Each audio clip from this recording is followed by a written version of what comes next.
Message ఇస్తున్నాడు. ఎవరు? శనేశ్వరుడు.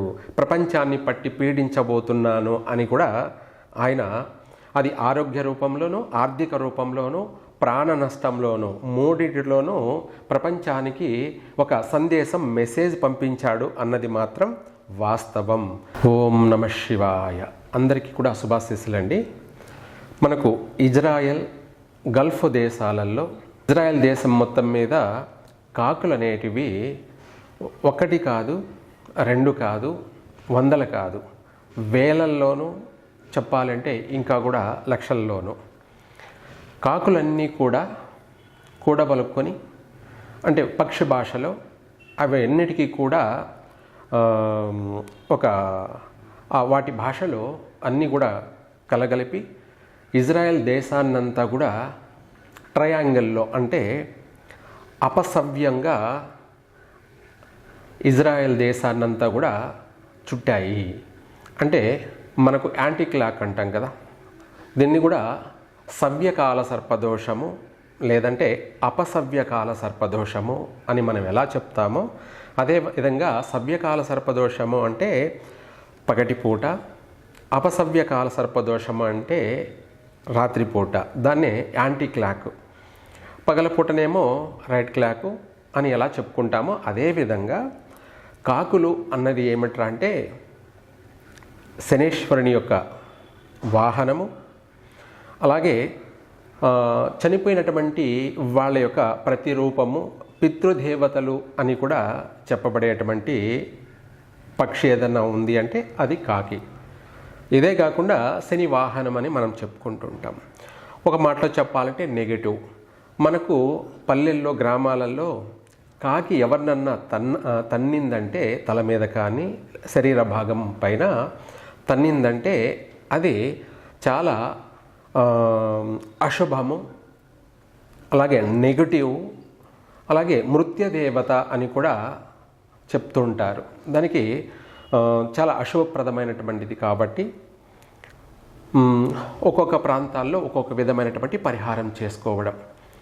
కొన్ని ప్రాంతాల్లో ఏంటంటే కల్లుప్పు మిరియాలను తీసివేయడం కానీ, లేదంటే కొన్ని ప్రాంతాలలో మామూలుగా ఇంకొక రకరకాలుగా చేస్తుంటారు. ఏది ఏమైనా కూడా తల స్నానం ఆచరించడం అనేది ఇమ్మీడియట్లీగా కాకి ఎప్పుడైతే తన్నుతుందో అప్పుడు వెంటనే ఆ బట్టలను వదిలేయాలి, స్నానం ఆచరించాలి.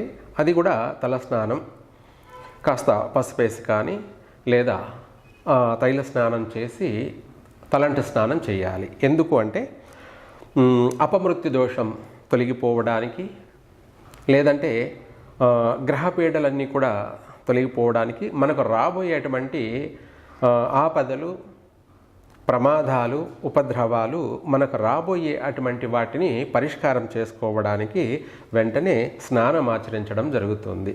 దానికి కాస్త మనము ప్రజలు భయపడతారు కూడా. మనకు పక్షి శకునం అని చెప్పుకుంటాం. బల్లి కానీ, లేదంటే గుడ్లగూబ కానీ, లేదా పగిడిగింటి కానీ, లేదంటే ఇది కాకపోతే మనకు కాకి, ప్రధానంగా కాకి కానీ, బల్లి కానీ, తొండ కానీ, ఇలాంటివన్నీ రకరకాలైనటువంటి కొన్ని ఇవి నెగిటివ్ కాబట్టి, అశుభమైనటువంటివి కాబట్టి అవి తంతేనే మనం తలస్నానం ఆచరించాలి. అట్లాంటిది గల్ఫ్ దేశాలలో యుద్ధం జరుగుతూ ఉంది. ఆ యుద్ధ వాతావరణానికి సంబంధించి ఒకటి పక్కన పెట్టేస్తే అన్ని కాకులు కలిపి అవి ఇజ్రాయెల్ దేశాన్నంతానే చుట్టుముట్టడమే కాకుండా ఇంకా మిగతా కొన్ని దేశాలను కూడా చుట్టి అన్ని దేశాలలో ఉన్నటువంటి ఆ గల్ఫ్ దేశాల్లో ఉన్నటువంటి కాకులన్నీ కూడా ఒక చోటికి ఏకమై ఇజ్రాయెల్ దేశాన్నంతా కూడా చుట్టి ప్రదక్షిణ చేసి, ఇది అంతా కూడా ఏమిటి అంటే ప్రపంచ వినాశనానికి ప్రారంభం అని కూడా తెలియచేస్తుంది. అయితే ఇది మూడో ప్రపంచ యుద్ధానికి కూడా పునాది అని కూడా తెలియచేస్తుంది. అయితే ఇవన్నీ కూడా పక్కన పెడితే ముఖ్యంగా చెప్పాలంటే ఈ సూచకము ఇజ్రాయెల్ దేశానికి, ఇదే కాకుండా గల్ఫ్ దేశాలకి మృత్యుదేవత ఆవరించి ఉంది. మృత్యుదేవత అక్కడ ప్రజలకి ప్రాణ నష్టాలు ఉన్నాయి. అక్కడ ధన మాన నష్టాలు ఉన్నాయి అధికంగా. కాబట్టి గల్ఫ్ దేశాలు జాగ్రత్త పడి కలమేలుకొని ఈ యుద్ధాన్ని సంధి చేసుకొని ఆపేసుకుంటే ఇజ్రాయెల్ దేశాలకి క్షేమదాయకం, మంచి జరుగుతుంది. ప్రజల అందరినీ కూడా దృష్టిలో పెట్టుకొని ప్రజలకు ఎటువంటి హాని కలగకుండా, ప్రజలకి నష్టం జరగకుండా, ప్రాణ నష్టము జరగకుండా, ప్రజలకి ఆర్థిక నష్టము రాకుండా, ఆరోగ్య నష్టము కలగకుండా ఎవరైనా సరే అక్కడ గల్ఫ్ దేశాల్లో ముస్లిం అంటే అంత మనుషులే కదా, అందరినీ పరిపాలించేటువంటి వాళ్ళు ప్రజలకి తండ్రి వంటి వాడు, పరిపాలన చేసేటువంటి నాయకుడు. ఆ పరిపాలన చేసే నాయకుడు ప్రజలకు ఎటువంటి కష్ట నష్టాలు జరగకుండా చూసుకోవాల్సిన బాధ్యత ప్రతి ఒక్క దేశంలో ప్రతి ఒక్క నాయకుడిది. అటువంటి నాయకుడే యుద్ధాలకి ప్రేరేపిస్తే ప్రజల యొక్క పరిస్థితి ఏమిటి? మనం చూస్తున్నాం, ఆల్రెడీ జరుగుతున్నాయి. సిరియా కానీ లేదంటే ఇజ్రాయెల్ అని కానీ మనం అన్ని దేశాల్లో చూస్తున్నాము. ఎయిర్పోర్ట్లు కూల్చేయడము, అలాగే అనేక స్థావరాలని కూల్చేయడం వల్ల ఆర్థిక నష్టం జరుగుతుంది గల్ఫ్ దేశాలన్నిటికీ. దానివల్ల ప్రపంచానికి కాస్త నష్టాలు కూడా, ఇబ్బందులు తలెత్తుతాయి. దీనివల్ల ఏది ఏమైనా కూడా ఇవన్నీ వ్యాపార లావాదేవీలు పక్కన పెడితే గల్ఫ్ దేశాలు మాత్రం ఆయా గల్ఫ్ దేశాలలో ఉన్నటువంటి ముస్లిం దేశాలలో ముస్లిం ప్రజలందరినీ కాపాడాల్సిన బాధ్యత అనేది ప్రతి ఒక్కరిపైన ఉంటుంది.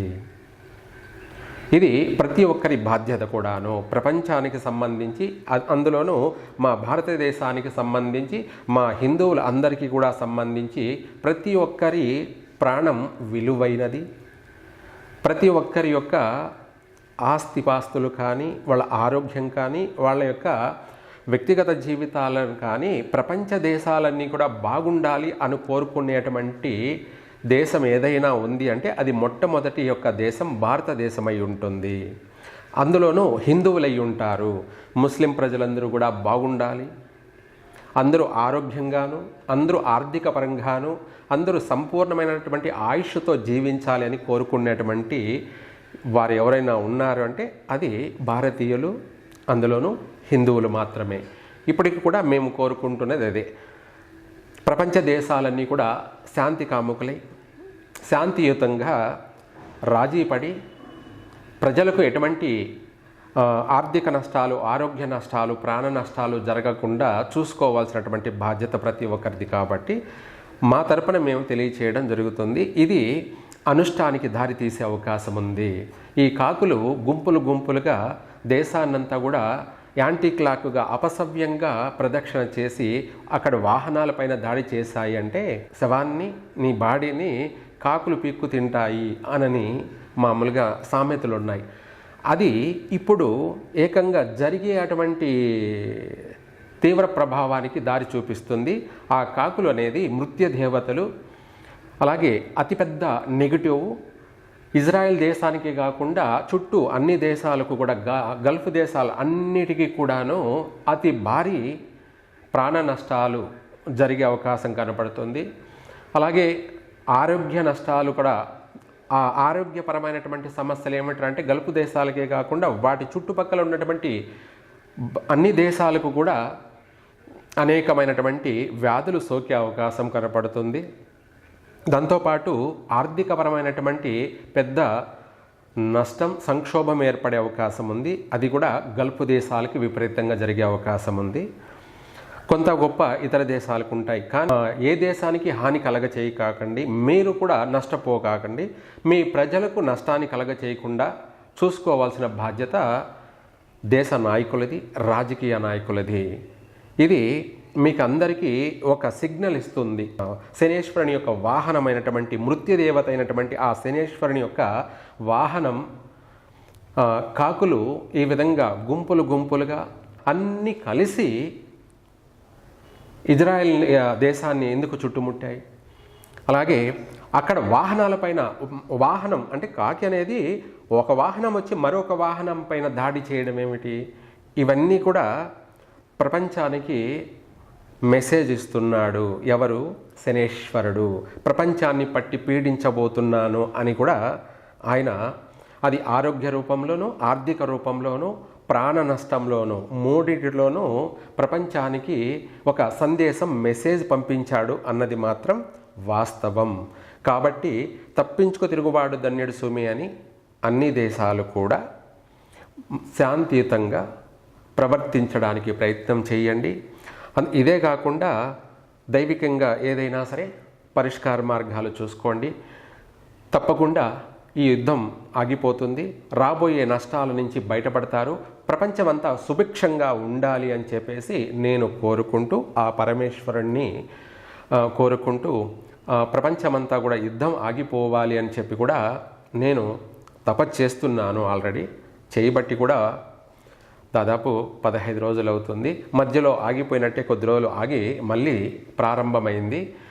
ఇటువంటి ఉపద్రవాలు జరగకుండా ప్రతి ఒక్కరు కూడా ఆ దేవుణ్ణి ప్రార్థించండి, మంచే జరుగుతుంది. సర్వే జన సుఖినో భవంతు.